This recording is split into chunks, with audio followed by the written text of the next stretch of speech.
og velkommen til den her video.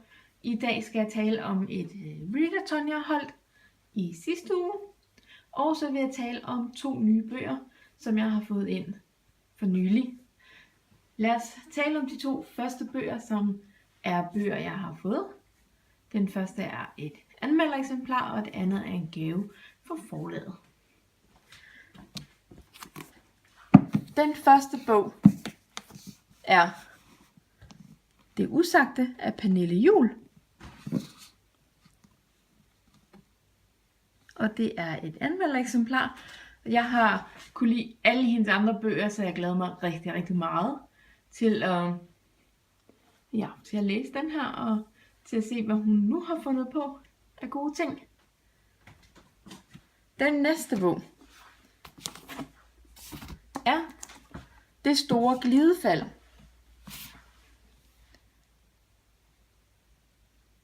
af Peter H. Fogtdal, og det er en gave fra Turbine. Den er rigtig, rigtig fin, og hvis man lige piller det her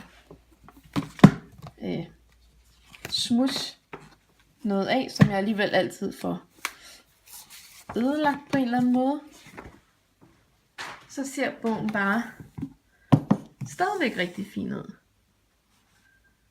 Og jeg synes, at det lyder til at være en rigtig spændende bog. Jeg har ikke rigtig læst så meget om, eller jeg har ikke læst i den endnu, og jeg har ikke læst så meget om den, men jeg glæder mig rigtig meget til at få den læst. Det var de 2 nye bøger. Så lad os gå til de bøger, som jeg har fået læst i readathon. Det her er den første. Det er faktisk helt umuligt at se, hvad det er for en bog.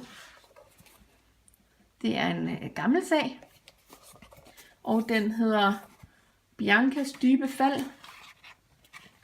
Det kan I selvfølgelig ikke se, sådan der. Og den har nogle rigtig fine illustrationer, hvis jeg så kan finde en af dem her. Det er en bog af Jørgen Riel, og den er fra 1982. Så den passer ind i mit... Jeg har sådan en udfordring, hvor jeg skal læse en bog fra 1982, det år, hvor jeg selv er født. Så det passer godt med den her.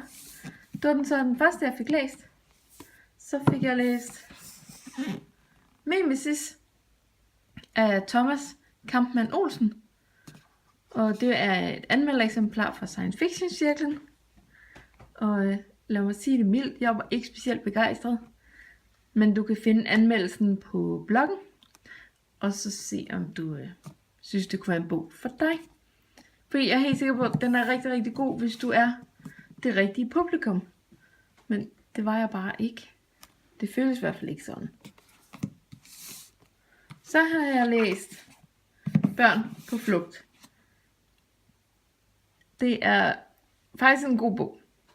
Men hold kæft, hvor gør det ondt at læse det.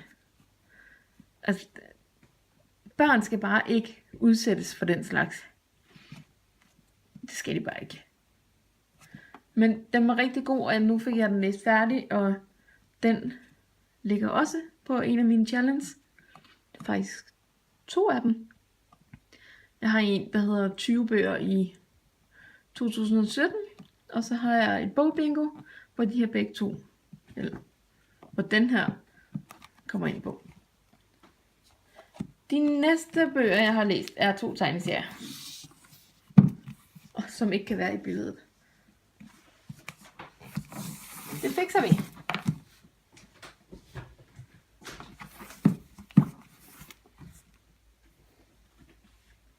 Og det er Midgårdsgrønner af Bjørk Mathias Friis. Og den første bog hedder Ulvetimen, og er fra Faust Cigar. Og den anden er så fortsættelsen, som hedder Gennem Rans net. Jeg ved ikke, om der findes flere end de her 2 i den her serie, men jeg synes, det kunne være super fedt, hvis der gjorde. Fordi jeg synes faktisk, at den var rigtig god. Eller det var de begge 2. Og jeg ønsker rigtig meget at læse mere af den her forfatter. Så hvis du kender noget, han har skrevet, så skriv endelig til mig.